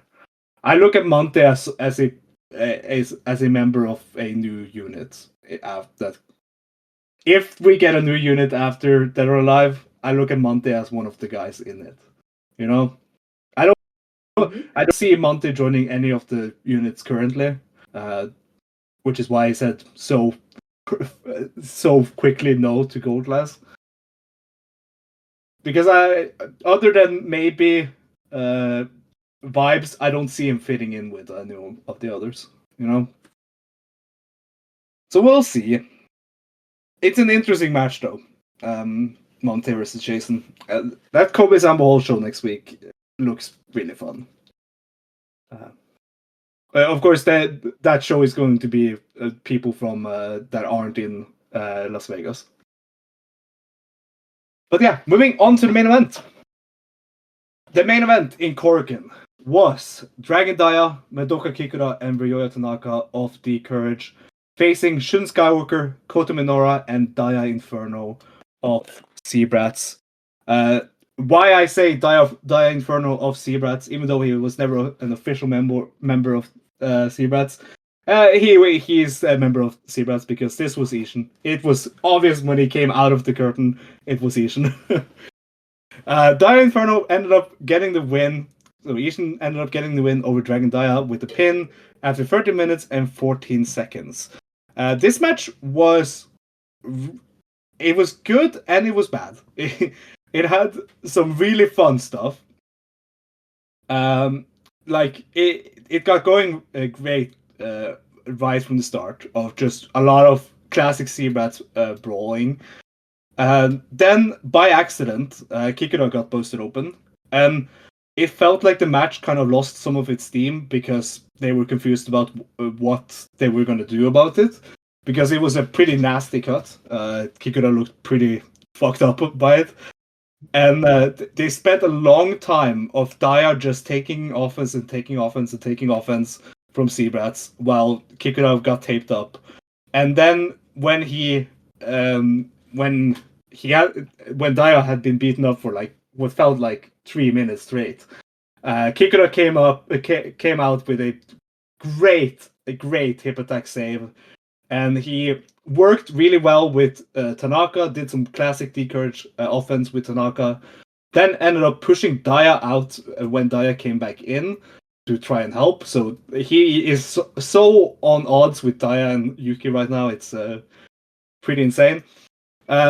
Shun kicking away the bandage was so sick. And then Ishin had some really fun Yuki / Inferno moves that was obvious that it was Ishin doing it, but it was so fun to see him do like Inferno moves and Yuki Yoshioka moves. It was really fun. Yoshioka came out to save Dia, but hit him by mistake with the tray, which led to the finish where Dia Inferno won the match via pin. So, before we talk about the post-match, Ruth, what do you think of the work in this main event? Yeah, I think your summary is pretty much where I was with it. Like it got a little messy because of Kikuta impressively bleeding. I think he did pretty good there. And yeah, them having to deal with that. I've never been able to see through a mask so easily as like it was like the mask wasn't on, it was just Ishin. Yeah. Which was kind of amazing. Let's give it up for Jay, because Jay managed to keep it straight. Like right until the end, it was like, I think I have an idea about who this might be. Like literally my first note on the entire match is, that is so Ishin, come on, you're not even trying. I just don't get why they didn't make Jason wear it, because like then the body type wouldn't. I mean, it can be just a gag. Because Jason is allied with Kota, and Ishin is allied with Shun, and it was Shun that was doing the Dia Inferno thing. Yeah, fair enough. But Ishin has been a bit of a peacemaker from time to time, and a little bit like he feels like he feels like the only one that wants Seabrats to be a cohesive unit still. But if he's offered chaos, he will take chaos. Yeah. Yannik, what did you think of the match itself? It was fine. Yeah, you said it right. Yeah. After the match, of course, Ishin takes off the Dia Inferno mask in the least surprising reveal ever. I need to shout out, there was one fan that did an Ishin call out while Dia Inferno was in a rest hold or something. And it was but yeah. He took the Dia Inferno mask off, basically tried to give the energy to Yoshioka, saying that this is what we can offer you. Take the mask back on. Yoshioka, after some great selling, threw away the mask and went over to check on Dia. But Kikuta immediately threw him off. Again, Kikuta is so good in the storytelling they're doing with him and Yuki, that I am so pissed that they could have done something like this without it, just in the lead up to the match at Kobe World. It's infuriating. But yeah. Kikuta says, look in my face, Yuki. This is what I did to keep the courage together, and you come in and ruin it. Yuki doesn't have a defense for this. Dia says it's all Shun's mind games. Don't trust it. Kikuta says, why should we trust Yukio Shokan when we waited a year and a half for him? And Dia says, because he's our friend. Tanaka tries to stop them from arguing, but gets thrown down by both. So like both Dia and Kikuta threw him away.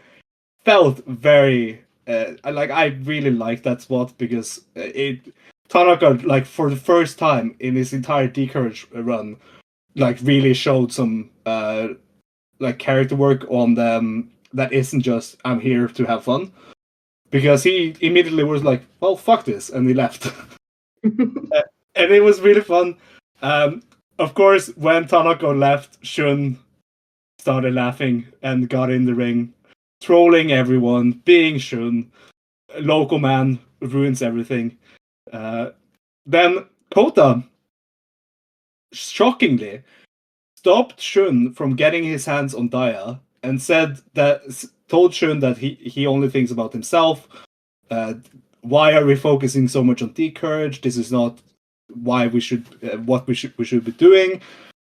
All of that. This was about almost 10 minutes of D-Courage and Seabrat's drama and bickering, and it was all just a lot of Jay was trying his best to translate everything, but it was very DragonGate. It was very fun. I really was into all of this.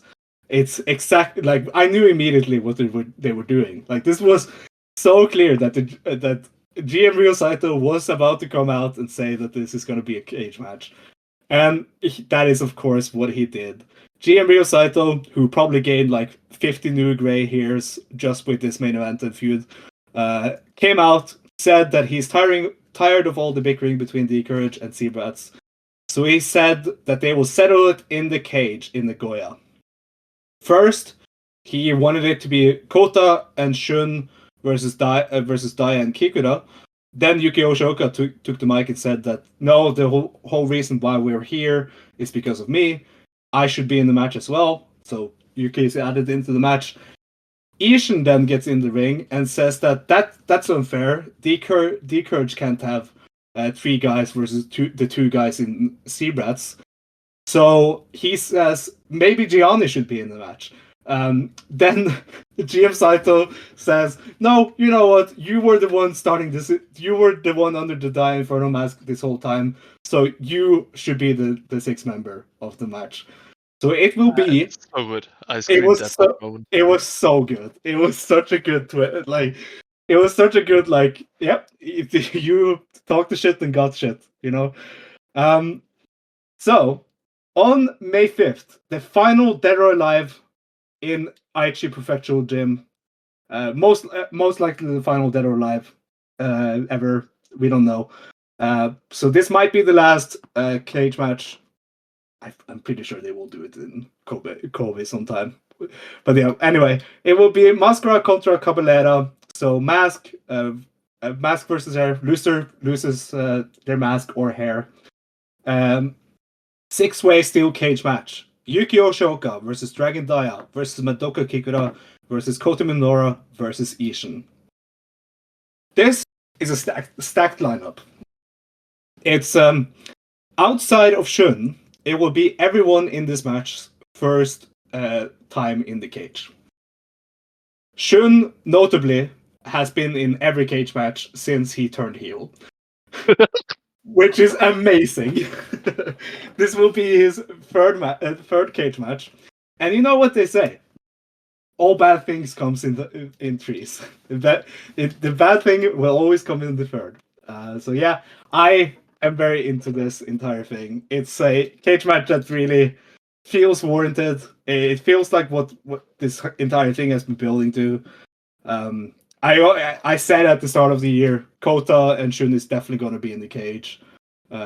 I didn't expect Daya to be in the cage at the start of the year. I could see Kikuta, and I was also looking at Ishin as a possible loser because his hair is just wild. But that can also be said about Kikuta. But yeah, Ruth, what do you think about this cage match? I'm really happy Ishin is in this.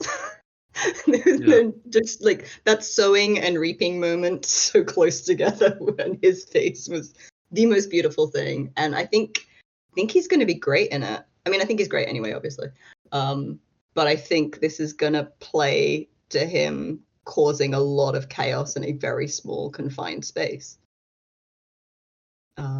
So very excited about that. I don't have him losing. I get the point about the hair, but I don't. No, I think Kikuta or Yoshioka is the more likely loser. Yeah. But also Shun is a. For me, the short list is Shun, Kikuta, and Yoshioka. Those are. And I think we can agree that Kikuta needs a little bit of help with that hair right now. So yes. he would be top of my list practically. It would be hilarious if Minoura would lose his hair again already. Oh my god, the forever loser, man. That would be so funny. I know a few people that would be very happy about it. I must shout out, I think it was Case that said this, Case Low from the Open Voice Gate. He said, Kota Minoura has never been in a cage match, but it feels like he has been in 5. And I honestly agree. It feels, I agree so much with that. When you said, like, none of them except for Shun was ever in a cage match, like, Minoura made me double take. Yeah, it feels like he should have been in, but he has not been in the cage match. It's yeah, but the the lineup for the match is perfect. Yeah. Like there is a lot of beef in it. With obviously like Yoshioka, Kikuta, Minora, Shun, and then you also have Daya and Ishin, who aren't like the beefing ones. They are just either the best wrestler or the best or most fun character to put in there.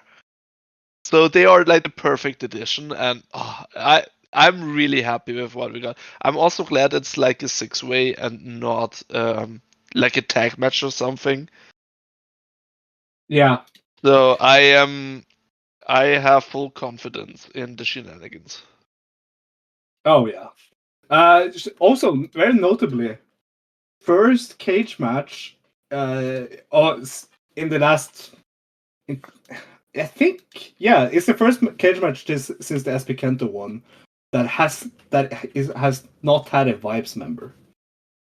For the first time in what feels like forever, Vibes is not in danger during Dead or Alive season.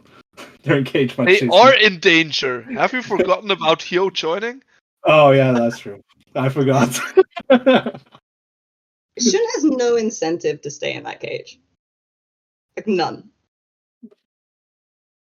Yeah, that is true. They should just force him. Like he turns around and wants to run, and everyone in the cage is like, nope. Oh yeah, I feel like the first half of this cage match should honestly be Shun getting like 3 years of a beatdown, like 3 years coming beatdown from everyone in the match. I really like the idea of that. As much as Shun to lose. I don't want Shun to lose. I don't want him to lose the mask. I've always said that I see it coming, but I don't want it.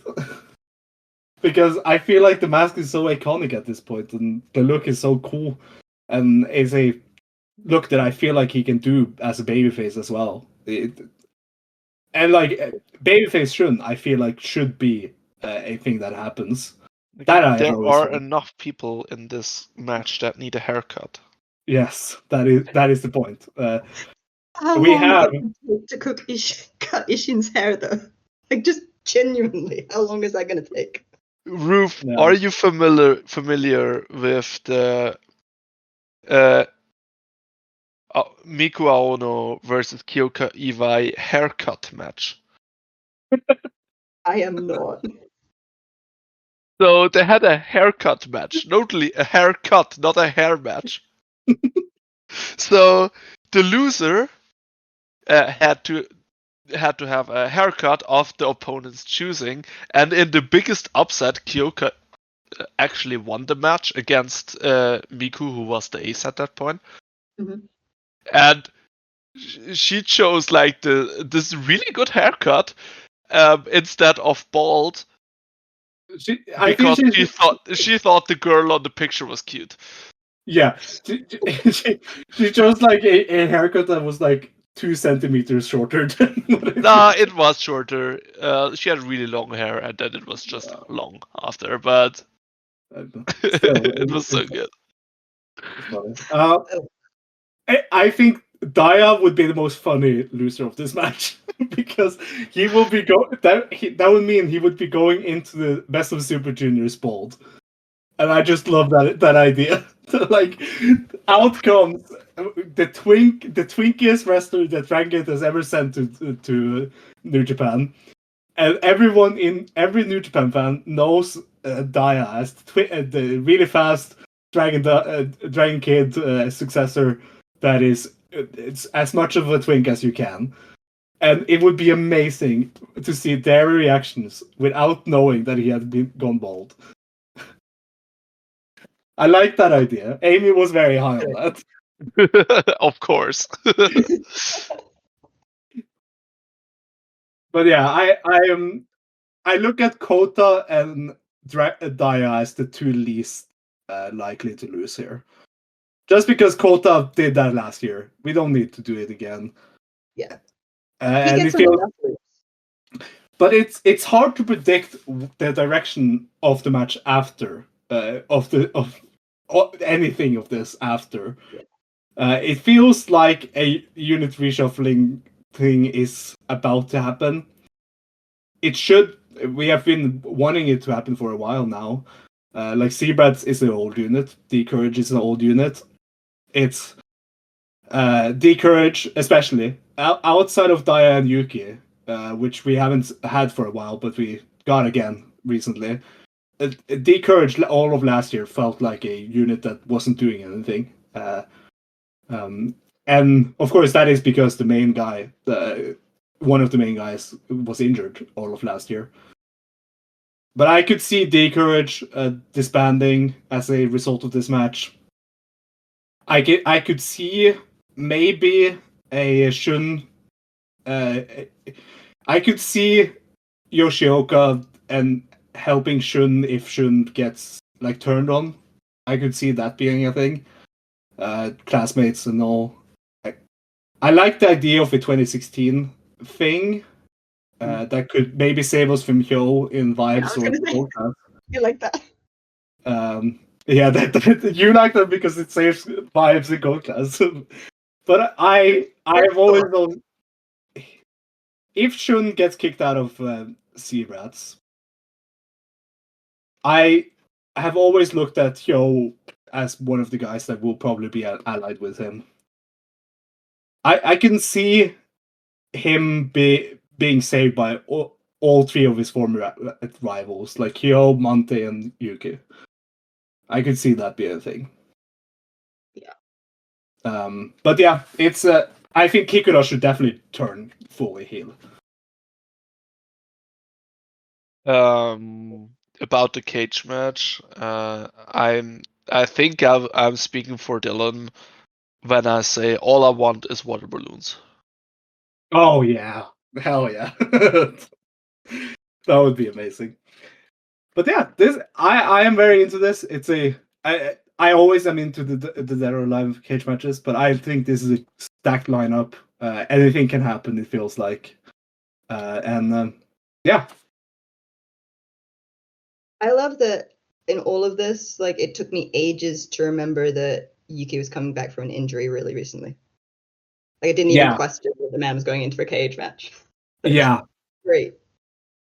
Yeah, I mean, he worked. He is pretty good. Like he has not shown any sort of ring rust. Not a bit. So and I'm ready for whatever direction this leads to be a good direction for all involved. In my opinion, it should be. But yeah, Dead or Alive is upcoming on May 5th, Golden Week. I am forever mad at Valky for not going to that show. But he is in Fukuoka instead. How dare he be in How dare Valky not be a DragonGate fan when he has never been a DragonGate fan? He liked Yamato Daiki. Yeah, of course, he loves Yamato. Yamato is his favorite guy because he's old and he hates young guys. So he's Valky. Yeah. Ruth, how are you feeling about Dead or Alive? Are you psyched? Pretty good about it. I'm nervous. Like I will get a lot more nervous as it gets closer because they're anxiety-inducing. But yeah, I am anticipating very good things. A little sad, like we're not going to get a Twin Gate match in there, but aside from that, thrilled. I wonder what will we do with the Triangle Gates? It's Susumu, Hulk, and Kagetora. I look. Oh. Mochi Dojo. Yeah, that could be cool. Mochi Dojo would be nice. They are hot. Like Saihara and Daiki. I mean, the vibes tree outside of UT. They are in the. Aren't they in the UT match? Oh no, that's Korakuen. That's not. Yeah, that's yeah.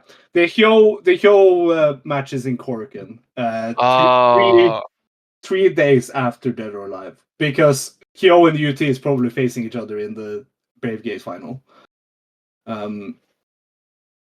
At Dead or Alive. So the Brave Gate final is at Dead or Alive, and the Hyo joining Gold Class or Vibes is in Korakuen. Like legit 4 days later on May 9th. I could see if Flamita is ready. I could see Flamita, Casey, and Storm Machine J being the Triangle Gate challengers. hell yeah.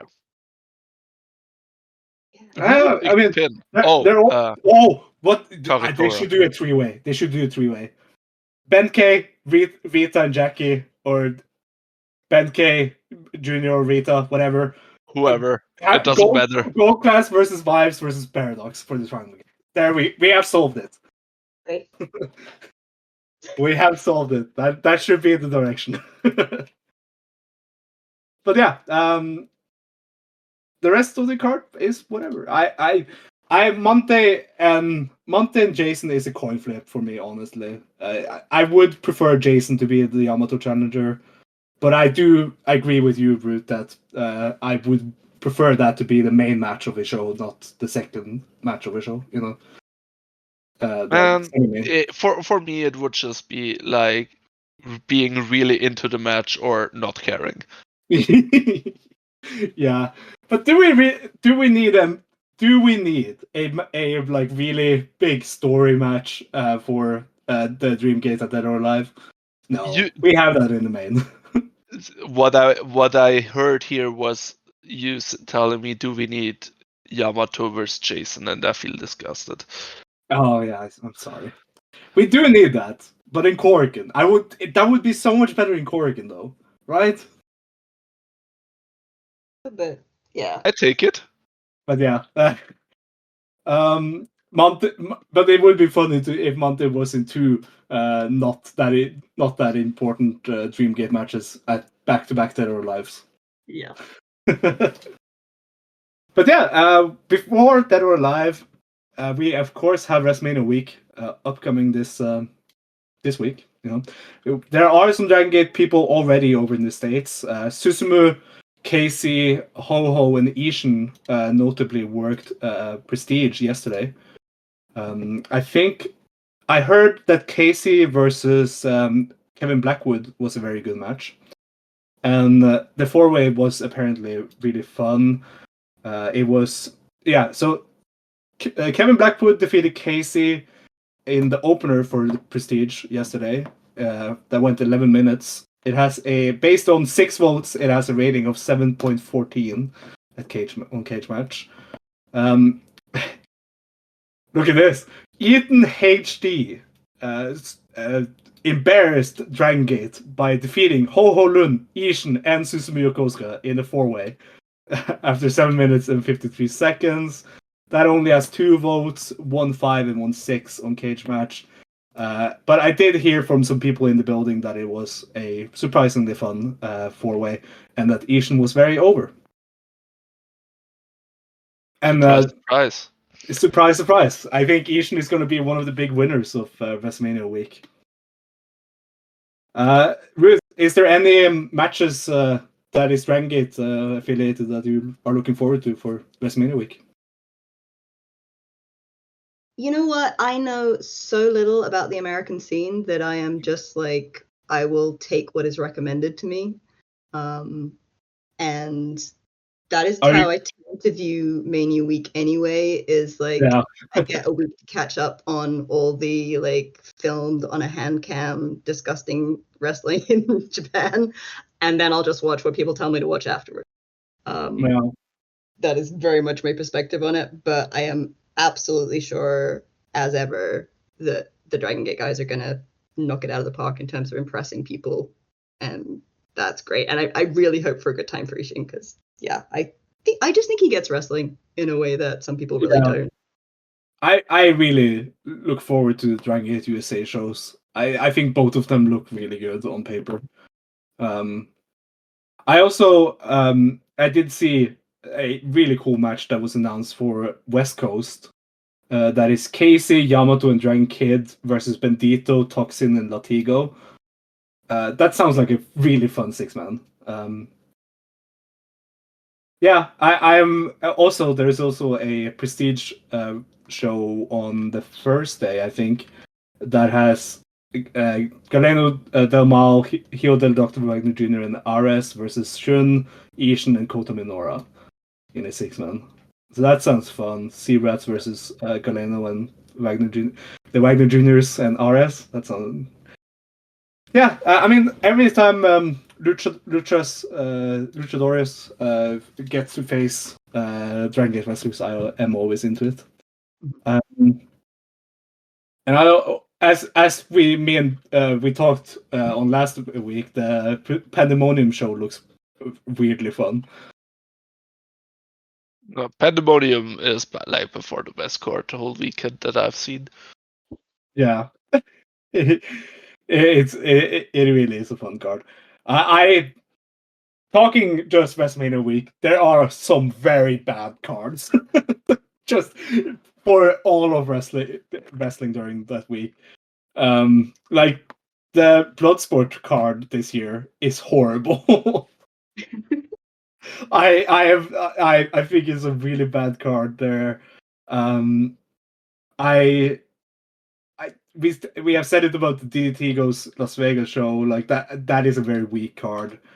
I really think it's the DragonGate affiliated things that looks the best. And I know I say that as a DragonGate guy, but you know, I don't know. Everything else looks so skippable. There is a banger match on the TJPW versus DDT versus GCW show though. I love the idea of Masha Slamovich and Kinosuke Takeshita versus Miyu Yamashita and Shinya Oki. Oh yeah, that is a banger. Wait, did I see that get announced? That is the only match announced for that show on Saturday the 19th. Holy shit. Yeah, that is going to win the week, I think. But yeah, I also feel like I desperately want them to make Yamato versus Witchfront for the DreamGate, just to add some stakes to it, and to give more keys to Yamato's reign, because I want that. But yeah, that has been this week's episode. We will be back to talk about the WrestleMania week sometime after the week is over, I guess.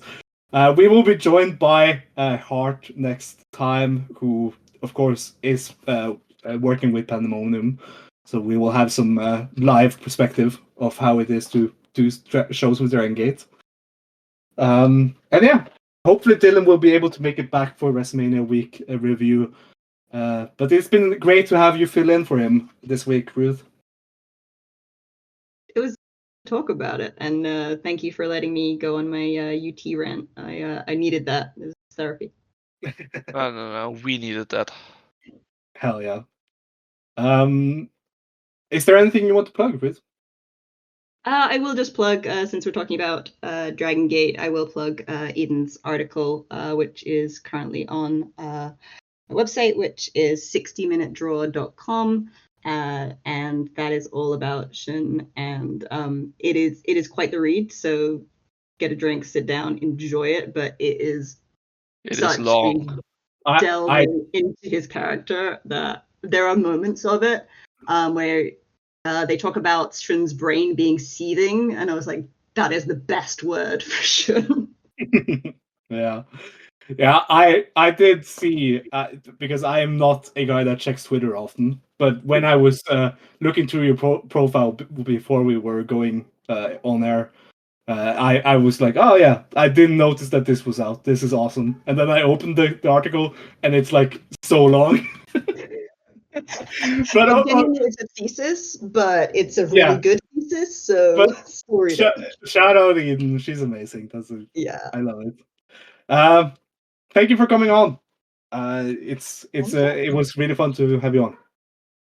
It was fun. And I think that's it for us, Yannik. I hope I will be able to watch the GunPro show when it comes out. I think that is slated to come out the 17th, even though it happened like recently. That's so far away. Yeah, It was like right. a week late, right? Yeah, Yeah. it's Yeah. it's annoying. So, but Yeah.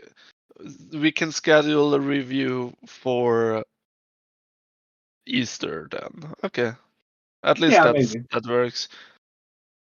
I Again, mean, Savvy will be on. the problem with the GoPro show for me is that it will be dropping for during WrestleMania week, where I will be wanting to watch WrestleMania shows. You Las said Vegas you shows. wanted to watch. You wanted to do Lord of the Rings marathon. I also want to do that, but I have It doesn't work. Choose one of both.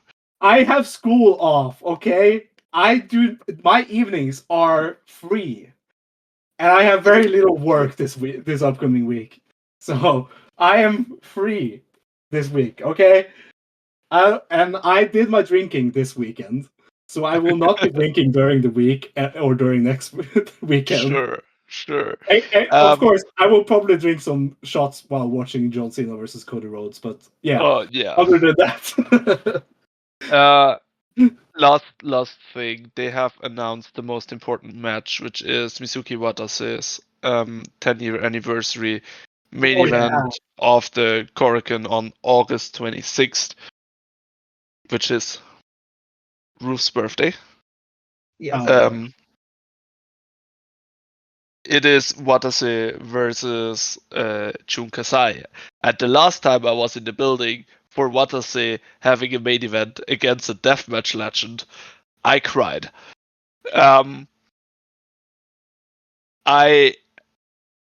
quite ecstatic about that match. yeah, I hope you get your Aoi versus Rina Yamashita moment. Oh hell yeah!